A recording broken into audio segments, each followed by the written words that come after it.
How to fix voice chat on Rainbow Six Siege not working. I'm going to tell you how to fix voice chat issues in Rainbow Six Siege. First, check your mic settings. On PC, right-click the sound icon, go to sound settings, and make sure the input device is your preferred mic. On console, plug in your headset properly and double-check it's not muted.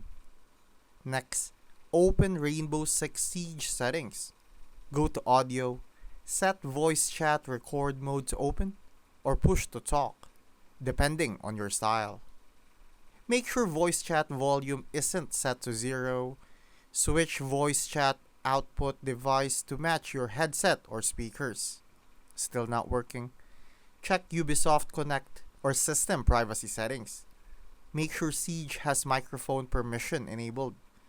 Disable any other apps like Discord or Zoom that might be hogging your mic. Finally, test in-game. If nothing works, try restarting your system and verifying game files. Sometimes it's just a glitch.